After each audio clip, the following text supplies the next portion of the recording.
Summer Khan और आप देख रहे हैं क्यूएस थ्योरी। सो आज की वीडियो में बात करेंगे। अभी रिसेंटली न्यूज़ में चल रहा था कि हिंडनबर्ग ने अडानी ग्रुप पे कुछ आरोप लगाए हैं थे। तो मैंने भी अभी रिसेंटली देखा था, कुछ लोग मेरे भी पूछ जानने वालों में से पूछ रहे थे कि क्या एलआईसी को इम्पैक्ट पड़ रहा है इस रिपोर्ट के थ्रू, या अडानी में जो इन्होंने एलआईसी ने इन्वेस्ट किया है तो क्या इन सब में एलआईसी को कोई नुकसान हो रहा है क्या। तो मैंने सोचा कि ये बहुत अच्छा, लाइक मैं इस पे कोई वीडियो बना देता हूँ ताकि लोगों को पता चल सके कि क्या इस पे, क्या एलआईसी पे कोई इम्पैक्ट पड़ रहा है या नहीं पड़ा है कोई इम्पैक्ट इस सारी रिपोर्ट के थ्रू। तो आगे इस वीडियो में चलिए हम बात करते हैं। मैंने एक प्रेजेंटेशन बनाई है और अच्छे से समझाने के लिए कि एलआईसी का क्या, एलआईसी कौन है, क्या करता है। हमें पूरा रिपोर्ट, मैंने इसमें पूरी रिपोर्ट बनाई है कि एलआईसी है कौन, क्या करता है, कैसे करता है, उस सब के बारे में। तो मैं एक प्रेजेंटेशन दिखाता हूँ आपको। ये वाली प्रेजेंटेशन है, मैं इसे, तो एलआईसी की क्या है। एलआईसी हमने बहुत सुना है, life insurance corporation of India है एलआईसी की, एक गवर्नमेंट की एक ओन कंपनी है। लेकिन एक्चुअल में एलआईसी है क्या और करता क्या है, तो हम इसके बारे में आगे बात करते हैं। सो बात करते हैं कि एलआईसी कौन है, क्या करती है।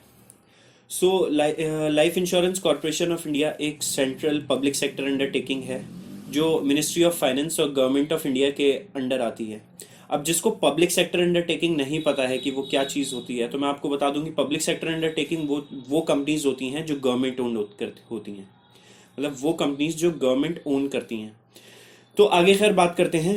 एलआईसी 1 सितंबर 1956 में, तकरीबन 67 साल हो चुके हैं इस बात को, 245 इंडियन और फॉरेन इंश्योरर्स और कुछ प्रोविडेंट सोसाइटीज़ को मर्ज करके सेंट्रल गवर्नमेंट ने नेशनलाइज करके उसे फॉर्म किया।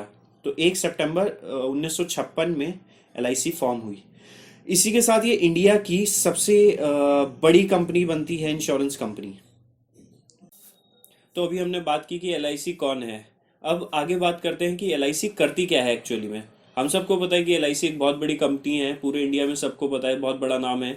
तो लेकिन अगर बात करें कि एलआईसी करती क्या है एक्चुअल में, तो आगे वीडियो में बात करते हैं। तो एलआईसी एक सेविंग इंस्टीट्यूशन है जो साथ ही साथ लोगों का पैसा सेव करके, ग्रो करके, साथ साथ लाइफ रिस्क कवरेज भी देती है। अब ये एलआईसी करती कैसे है, तो अगर बात करें ये एलआईसी करती कैसे है, तो एलआईसी कस्टमर्स का पैसा लेके वो गवर्नमेंट सिक्योरिटीज, बॉन्ड और मार्केट में इन्वेस्ट करती है। और इन्वेस्टमेंट जहां वो इन्वेस्ट करती है, उसके बाद जो वहां से उसे एक अच्छा जो रिटर्न मिलता है वो अपने कस्टमर्स को वापस देती है। तो जनरली एलआईसी ये चीज़ करती है। इसके अलावा एलआईसी लोन्स भी प्रोवाइड करती है अपनी subsidiary company LIC housing finance के थ्रू। और ये 67 साल से एलआईसी बहुत सक्सेसफुली करती आ रही है। अब आगे हम वीडियो में बात करेंगे कि एलआईसी कितनी बड़ी कंपनी है। अभी हमने देख लिया कि एलआईसी कौन है, क्या करती है। अब हम बात करेंगे कि एलआईसी कितनी बड़ी कंपनी है। तो बात करें अगर एलआईसी की, एलआईसी कितनी बड़ी कंपनी है, कितनी असेट्स हैं और कितने इसमें एम्प्लॉयज़ हैं, कितने ऑफिसेज हैं। तो रिसेंटली अभी 28 अप्रैल 2022 को इकोनॉमिक टाइम्स ने एक रिपोर्ट रिलीज करते हुए बोला कि एलआईसी जो है वो 5th प्लेस पे है, 5वें पायदान पे है, सबसे बड़ी, दुनिया की सबसे बड़ी कंपनी जो इंश्योरेंस करती है। और साथ ही साथ 10वें पायदान पे ऐसी कंपनी बन चुकी है जिसकी असेट सबसे ज़्यादा है।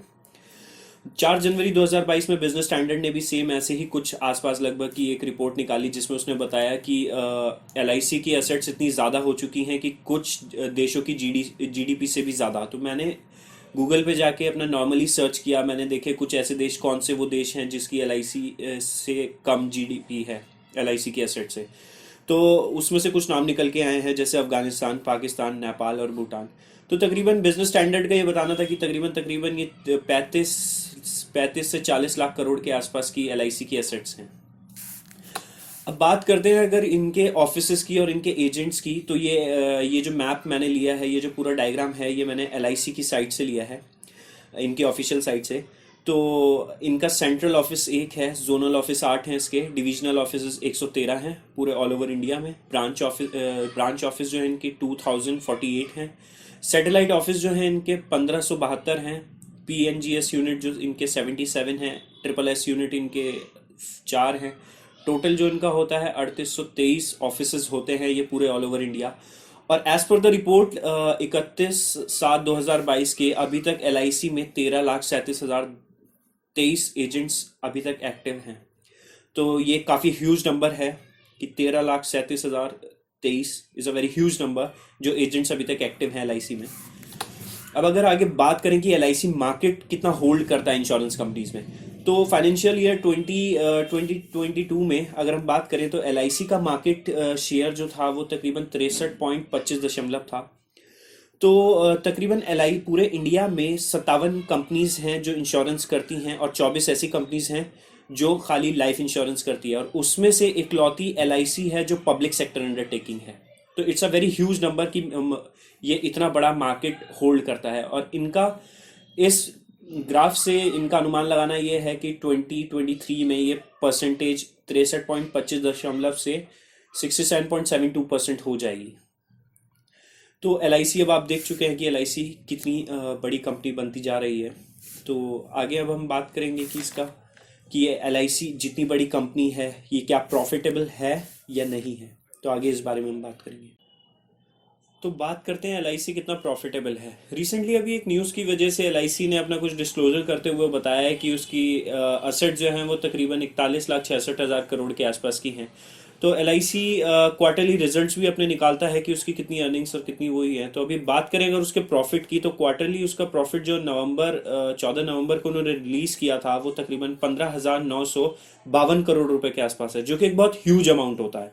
और ये साल दर साल क्वार्टरली हर क्वार्टर दर क्वार्टर ये बढ़ता जा रहा है। तो एलआईसी नो डाउट एक बहुत प्रॉफिटेबल कंपनी है जो अपने कस्टमर्स को बहुत अच्छा रिटर्न्स देती है। तो अभी हमने बात की कि एलआईसी प्रॉफिटेबल कितना प्रॉफिटेबल है। तो अब हम आगे बात करते हैं कि जो हाल ही में लगाए गए हिंडनबर्ग रिसर्च के द्वारा जो आरोप लगाए गए हैं अडानी ग्रुप पर, क्या वो एलआईसी के निवेशकों के लिए की चिंता का विषय है या नहीं है। तो इसी को मद्देनज़र रखते हुए एलआईसी ने सोमवार तकरीबन 30 तारीख के आसपास को एक मेमोरेंडम रिलीज करते हुए उन्होंने बताया है कि एलआईसी की कुल संपत्ति 41,66,000 करोड़ में से 0.97% ही एलआईसी ने अडानी ग्रुप में इन्वेस्ट किया था, और वो भी प्रॉफिट में है।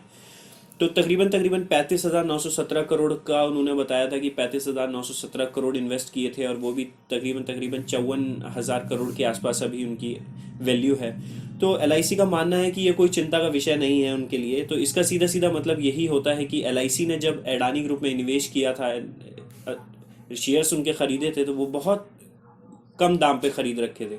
जहां लोगों को इन्वेस्टर्स को इस टाइम पे लॉस हुआ अडानी ग्रुप में, वहीं उस टाइम एलआईसी अभी भी प्रॉफिटेबल है। तो मेरे हिसाब से एलआईसी में लाइक कोई चिंता का विषय ऐसा नहीं बताया गया है एलआईसी के थ्रू भी, एलआईसी ने जो मेमोरेंडम निकाला था उसके थ्रू भी। तो आगे हम बात करते हैं कि इसका कंक्लूजन, इस सारी वीडियो का कंक्लूजन क्या निकला है कि क्या एलआईसी के निवेशकों को चिंता करनी चाहिए या नहीं चाहिए।